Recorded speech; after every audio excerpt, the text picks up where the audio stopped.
Hello everyone, ओम नमः शिवाय and welcome back to the channel. I hope कि आप सभी ठीक होंगे और अपना भी ध्यान रख रहे होंगे और आप सभी की तैयारी अच्छे से चल रही होगी। बाकी अगर मैं बात करूँ तो हाँ, सीटेट का 14 दिसंबर का मेरा एग्जाम था जो कि कंप्लीट हो चुका है। तो पहले मैं आप सभी को बता देती हूँ कि ज़्यादा दिन तो मैं इसकी पढ़ाई नहीं कर पाई थी, लेकिन हाँ 15 दिन पढ़ाई की थी। तो दोनों पेपर मैंने दिए थे, पेपर फर्स्ट भी था मेरा और पेपर सेकंड भी था। तो मेनली मैंने तैयारी पेपर फर्स्ट की थी क्योंकि मुझे बीटीसी वाली साइड से ना पेपर फर्स्ट ही देना था। तो मुझे बहुत सारे कमेंट आए थे कि दीदी आपका 2-3 बार क्लियर है सीटेट का एग्जाम, तो फिर दोबारा क्यों दे रहे हो। तो देखो, जब मतलब मैं बीटीसी कर रही थी तो वहां पर एक टीचर मिले थे, उन्होंने मुझे मतलब मुझसे नहीं सभी से बोला था कि वैसे तो ऐसा होता है कि अगर आपने बीएड के टाइम पर भी इसका सीटेट का पेपर दिया होगा और आपका वो क्लियर है तो उससे कोई प्रॉब्लम नहीं होगी कि आप उससे मतलब नेक्स्ट एग्जाम दे सकते हो। उसके बाद जो अदर एग्जाम होंगे जैसे कि पीजीटी वगैरह के जो अदर एग्जाम्स निकलेंगे। लेकिन उन्होंने ये भी बोला था साथ में कि शायद हो सकता है जिन्होंने बीएड वाली साइड से जो एग्जाम दिया होगा ये सीटेट का एग्जाम, उसको वे एलिजिबल नहीं करेंगे। जैसे कि एस्टेट के प्राइमरी एस्टेट जो होता है यूपी के अंदर प्राइमरी टीचर बनने के लिए एग्जाम होता है एस्टेट का, जो कि सीटेट के बाद या फिर यूपी टेट के एग्जाम के बाद होता है। तो शायद इसलिए उन्होंने बोला था कि ये शायद इसलिए वैलिड ना करे, तो इसलिए आपको अपनी श्योरिटी के लिए दोबारा दे देना उसको बीटीसी वाली साइड से। क्योंकि जब हम उसको मतलब जब हमने अगर इसमें बीएड वाला लगाएंगे अपना, जो हमने बीएड के टाइम पर सीटेट का एग्जाम दिया होगा, तो वहां पर उसका ईयर लिखा होता है कि किस ईयर में हमने ही पास किया। उसके बाद हमें पता चल जाएगा कि जब हमने एग्जाम पहले ही पास कर लिया सीटेट का और हमने बीटीसी बाद में किया, तो इससे ये कंफर्म हो जाएगा कि ये एग्जाम हमारा मतलब बीएड वाली साइड से दिया हुआ है। तो मतलब आई होप कि मैं आपको समझाने में क्लियर कर पा रही हूँ कि कैसे कैसे चीजें। तो हमें सर ने बोला था, इसलिए मैंने सोचा कि दोबारा दे लेते हैं, कोई दिक्कत नहीं है दोबारा देने में। क्योंकि इससे ये रहेगा ना कि एक बार श्योरिटी रह जाएगी कि चलो दोबारा भी क्लियर हो गया। बाई चांस अगर वो बीएड वाला मान्य नहीं करते हैं, बीएड वाला वैलिड नहीं करते हैं पीआरटी के लिए, तो इसलिए मैंने दोबारा दिया था। तो फाइनली दोनों पेपर हो चुके हैं और इस बार थोड़ा सा अलग पैटर्न काफी चेंज कर रखा है, क्योंकि ऑफलाइन वाले एग्जाम में मेरा पहला एग्जाम था ऑफलाइन। जब भी मैंने इससे पहले सीटेट के एग्जाम दिए 2-3 बार, तो मेरा हर बार ऑनलाइन एग्जाम हुआ था। तो ऑनलाइन और ऑनलाइन में मुझे काफी डिफरेंस देखने को मिला, क्योंकि ऑनलाइन एग्जाम थोड़ा सा इजी आता था क्योंकि इतने सारे सेट उनको बनाने पड़ते थे।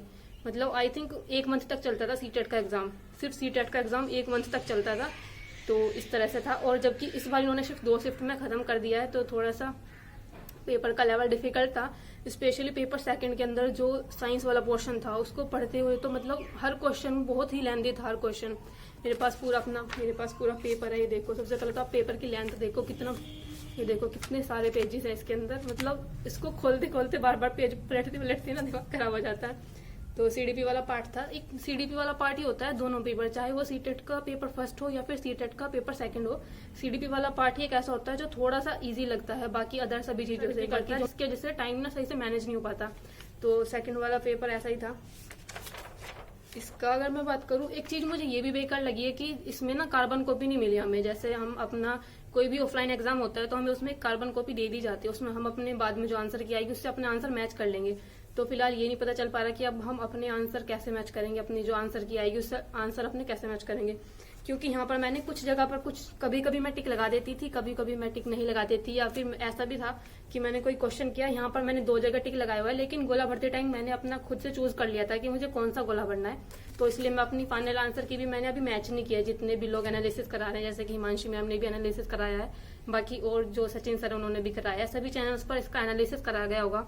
तो मैंने वो एनालिसिस इसीलिए नहीं चेक किया क्योंकि मैंने कहीं पर भी कुछ भी मतलब ऑप्शन जो चेक करने होते हैं ना, जैसे 5th क्वेश्चन है तो मैंने यहाँ पर 2 भी लगा रखा है, 3 भी लगा रखा है। तो यहाँ पर मैंने 2 टिक लगा रखे हैं, लेकिन मैंने गोला भरते हुए कौन सा टिक यूज किया, मतलब कौन सा वाला ऑप्शन चूज किया, वो तो मुझे अभी ये नहीं पता चल पाएगा। वो हमें तभी पता चल पाता जब हमारे पास कार्बन कॉपी होती है। लेकिन उसका वो मतलब वो पेपर इस तरह से बनाया हुआ था, उसकी जो हमारी शीट थी उसके अंदर कार्बन कॉपी थी ही नहीं। ना तो कार्बन कॉपी थी, ना जो एक और एक्स्ट्रा में होती है, वो दोनों में से कुछ नहीं था।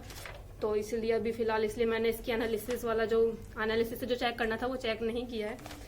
सेकंड पेपर ऐसा ही था। अगर मैं सीडीपी की बात करूँ ना, सभी पोर्शन के डिफिकल्टी लेवल की बात करूँ, सीडीपी नॉर्मल सी थी, ठीक थी। आई थिंक सीडीपी में मेरे आ जाने चाहिए, आई थिंक 25 के प्लस। तो सेकंड पेपर की बात कर रही हूँ मैं, क्योंकि मैंने पूरा मिलाया तो नहीं है, लेकिन हाँ आई थिंक इतना हो सकता है। बाकी साइंस और मैथ वाला पार्ट थोड़ा सा डिफिकल्ट नहीं था, बस लेंथी था। साइंस के क्वेश्चन बहुत ही बड़े बड़े क्वेश्चन थे साइंस के। और उसके बाद इंग्लिश तो होती है बेकार से इंग्लिश आती है थोड़ी, क्योंकि 2 अलग अलग पैसेज आते हैं, काफी लेंथी से पैसेज, उनको पढ़ने में थोड़ा सा टाइम लगता है। बाकी इंग्लिश की जो पैडागोजी थी वो ठीक थी। या तो सेकंड पेपर के अंदर भी, क्योंकि मैंने जो फर्स्ट लैंग्वेज ली थी वो हिंदी ली थी दोनों पेपर्स के लिए, और सेकंड लैंग्वेज इंग्लिश ली थी दोनों ही पेपर्स के लिए। हिंदी की अगर मैं बात करूं, हिंदी में सिर्फ एक ही चीज थी कि कुछ जो इंग्लिश के जो वर्ड्स थे वो ऐसे ट्रांसलेट कर रखे थे अजीब सी हिंदी के अंदर, जैसे कि मोटिवेशन को हिंदी में कुछ और लिखा हुआ था, और जैसे कि इंटरनल मोटिवेशन होता है उसको कुछ अलग तरीके से वर्ड में ट्रांसलेट कर रखा था। हिंदी की बात कर रही हूँ, इसलिए तो मुझे बड़ा कंफ्यूजन सा हुआ। मैंने ज्यादातर क्वेश्चन मैंने ऐसे किया था कि जिसमें मैंने इंग्लिश वाला पार्ट भी पढ़ा है और फिर हिंदी वाला पार्ट भी पढ़ा है, तब उसका आंसर किया क्वेश्चन का। क्योंकि हिंदी मतलब हिंदी की पैडागोजी है, हिंदी के सब्जेक्ट की बात नहीं कर रही हूँ, अदर सब्जेक्ट में जैसे कि साइंस हो गया या फिर इंग्लिश वाला पार्ट हो गया या फिर कोई पैडागोजी वाला पार्ट हो गया, कुछ वर्ड्स ने ऐसे ट्रांसलेट कर रखे थे जिसको आपको इंग्लिश में देखकर ही ज्यादा समझ में आ रहा था। थोड़ा सा ओवरऑल सेकंड पेपर की बात करूँ तो मुझे ज्यादा अच्छा तो नहीं गया, क्योंकि पिछली बार भी मेरा सेकंड पेपर में, पिछली बार जब मैंने दिया था मतलब सेकंड पेपर, तब मेरे इसमें 106 नंबर थे, तब भी मुझे थोड़ा सा टाइम कम पड़ गया था। और इस बार भी मुझे थोड़ा सा टाइम तो कम पड़ा था इस वाले पेपर के अंदर, क्योंकि थोड़ा सा साइंस वगैरह थोड़ी लेंथी हो जाती है। बाकी और सभी चीजें ठीक थी। हिंदी वाला पार्ट तो इजी था वैसे, तो हो गया था। आई थिंक थोड़े नंबर आ जाने चाहिए, आई थिंक ठीक ठाक से 106 आए थे पिछली बार, तो आई थिंक इस बार इसके आसपास ही रहने चाहिए शायद। और अगर फर्स्ट पेपर की बात करूं, फर्स्ट पेपर मुझे काफी इजी लगा, और क्योंकि जब मैंने मॉर्निंग वाली शिफ्ट में जब मैंने अपना सेकंड पेपर दिया था तो उस टाइम पर मुझे टाइम काफी कम पड़ गया था। मतलब एकदम भाग जल्दबाजी में जो क्वेश्चन कर देना इस तरह से किए थे। तो फिर मैंने फर्स्ट वाले पेपर में मैंने पहले ही सोच रखा था कि चाहे कुछ भी हो जाए, मैंने आधे घंटे में अपना सीडीपी वाला पोर्शन और ईवीएस वाला पोर्शन दोनों आधे घंटे के अंदर कंप्लीट कर लिए थे। मतलब पूरा क्वेश्चन इसमें बुकलेट में लगाने के बाद और उनके गोले भी फिल कर लिए थे। तो इस बार मेरा ऐसा हुआ था कि पेपर फर्स्ट में मैंने सभी क्वेश्चन मतलब सिर्फ एक बार पढ़ी और फिर फटाफट उनका गोला लगाया, और एक बार पढ़े फिर से उनका गोला लगाया, तो इस तरह से कर दिए थे। क्योंकि इस बार मतलब फर्स्ट पेपर में मुझे ये था कि बस टाइम कम नहीं पड़ना चाहिए, बाकी जैसे भी मुझे करना था। इस बार मेरे 45 मिनट बच गए थे, मुझे बिल्कुल नहीं लगा था कि इतना ज्यादा टाइम मैंने बचा लिया था। फर्स्ट वाले पेपर की बात कर रही हूँ मैं, क्योंकि इतना डिफिकल्ट नहीं था, लैंग्वेज भी आसान थी फर्स्ट पेपर की, लैंग्वेज भी मुझे ठीक लगी, थोड़ी इजी थी, और क्वेश्चन इतने लेंदी नहीं थे कि एक ही क्वेश्चन को बहुत सारे उसमें लिख रखा है, या अजर्सन रीजनिंग वाले क्वेश्चन भी ज्यादा नहीं थे। ये साइंस वाले पार्ट में ज्यादा थे अजर्सन और रीजनिंग वाले क्वेश्चन। तो पहला पेपर इसलिए मुझे थोड़ा ठीक सा लगा था। अगर ईवीएस की बात करूँ तो ईवीएस भी सिलेबस के अकॉर्डिंग ही था, ईवीएस वाला पार्ट भी, और सीडीपी तो आसान थी पहले पेपर की, हिंदी भी ठीक थी, और इंग्लिश के भी पैसेज मुझे ज्यादा डिफिकल्ट नहीं लगा। एक वो मैंने पढ़ लिया था, वो जुडोम वाला पैसेज था, एग वाला पैसेज था, जो कि वो जो ट्रैवलर था कहीं वहां पर शिप पर गया और वो वहां पर जाकर सो गया था, उसका शिप निकल गया था, ये वाला पैसेज था। जब मैंने सेकंड पेपर मतलब सेकंड सब्जेक्ट इंग्लिश लिया था, सेकंड लैंग्वेज, उसमें ये वाला पैसेज था, तो ये वाला हो गया था। बाकी अगर मैं और ओवरऑल पेपर मुझे फर्स्ट वाला ठीक लगा, सेकंड वाले में मुझे थोड़ा सा सिर्फ ये लगा कि थोड़ा लेंथी पेपर है, और तो ज्यादा कुछ डिफिकल्ट नहीं था, तो मैंने मिलाया तो नहीं है। लेकिन हाँ, मुझे लगता है कि इस दोनों मतलब फर्स्ट वाला तो मेरा ठीक गया था, सेकंड थोड़ा सा लगता है कि इतने के नंबर आप मतलब इतने के आसपास ही होंगे जितने पिछली बार आए थे। तो आई होप कि ठीक ठाक आ जाए। मैं आपको एक बार दिखा देती हूँ कि किस तरह के क्वेश्चन थे, क्या क्या मैंने चूज किए थे, क्योंकि मैंने इसका एनालिसिस नहीं किया, तो इसलिए मुझे अभी ओवरऑल तो नहीं पता है कि क्या स्कोर बनेगा अभी, या तो मैं इसको 1-2 दिन में चेक करूंगी, क्योंकि अभी मुझे सही से पता नहीं है कि मैंने कौन सा क्वेश्चन खुद से क्या चूज किया था। कार्बन कॉपी इसमें मिली नहीं है, तो ये था। बाकी आप देखोगे तो इतना बड़ा पेपर होता है, लिखते कुछ है, इतनी दूर दूर लिखते हैं, देखो इस तरह का। ये खाली इसलिए पढ़ा है क्योंकि ये वाली इंग्लिश ना लैंग्वेज फर्स्ट है ये, तो इस तरह का कुछ था। ये सीटेट का पेपर फर्स्ट है, तो इसमें ये था सीडीपी वाला पार्ट, इसमें मैंने ये क्वेश्चन चूज किए थे। यहाँ पर तो मैंने ठीक निशान लगा रखे हैं, लेकिन कभी कभी ऐसा होता है ना कि मैंने काफी क्वेश्चन ऐसे कर रखे हैं जिसमें मैंने 2-3 क्वेश्चन पर टिक लगाया हुआ है, लेकिन वहां पर ओएमआर शीट में भरते हुए मैंने एक ही आंसर चूज करना होता है। तो ये था कुछ इस तरह का। सीडीपी वाला पोर्शन ही था जो मुझे थोड़ा आसान लगा, बाकी और थोड़े डिफिकल्ट से लगे थे। इस तरह के कुछ क्वेश्चन थे यहाँ पर। तो ये था सीटेट पेपर फर्स्ट के लिए ईवीएस वाला पार्ट, जिसमें मैंने ये क्वेश्चन मतलब ये ऑप्शन चूज किए थे।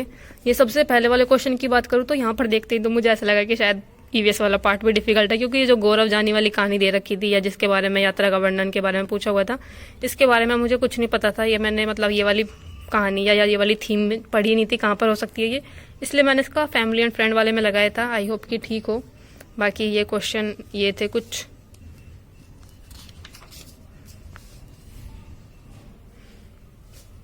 के पेपर फर्स्ट के लिए हिंदी वाला पार्ट, जिसमें मुझे काफ़ी चीज़ें ऐसी लग रही थी कि इंग्लिश की या फिर इंग्लिश की पैडागोजी को ट्रांसलेट करके दे रखा है, या कुछ भी इस तरह के वर्ड्स भी थे, जैसे उत्पादक शब्द संपदा। ये देखो ये कैसा वर्ड था। और चलो ये हमने पढ़ा है, अधिसंज्ञान भी पढ़ा है, मेटाकॉग्निशन को बोलते हैं। लेकिन कुछ वर्ड्स ऐसे थे, ये नोम चॉम्स्की से रिलेटेड था, लेकिन समझ नहीं आ रहा था कि क्वेश्चन में पूछ क्या रहा था इस वाले क्वेश्चन में।